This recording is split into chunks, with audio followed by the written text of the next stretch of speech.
one of the things we should be doing in the academic institutions is having debates where two departments are studying the exact same thing, like gender and sex in biology departments and gender women's studies departments, or, for example, the wage gap, where you have the economist version of this, and then you have, like, let's say, the women's studies version of this.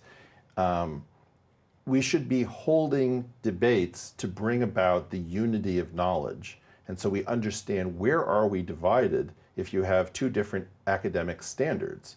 I think people would be shocked if they looked at the article which introduced the concept, I think, of white privilege and maybe male, which was like unpacking the knapsack coming out of Wellesley.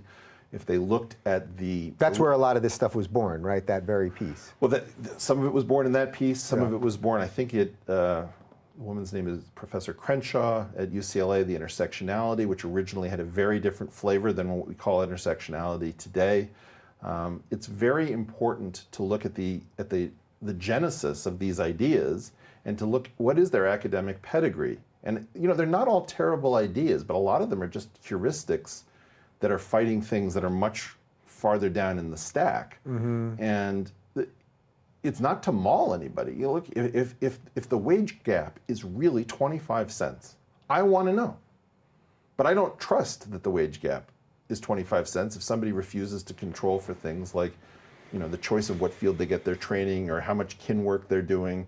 And as I've said on this program before, if the problem is that too much kin work is falling to females and that this is uncompensated, we may have to do something which recognizes this real labor that is being done for society in monetary terms. Women may need to get paid more, but let's make the arguments honestly and let's stop lying about everything, where if you don't sign up for the idea that there's a 25-cent wage gap, which has no known source other than oppression, that you need to be deplatformed and not be able to earn a living because your views are beyond the pale. That's moronic.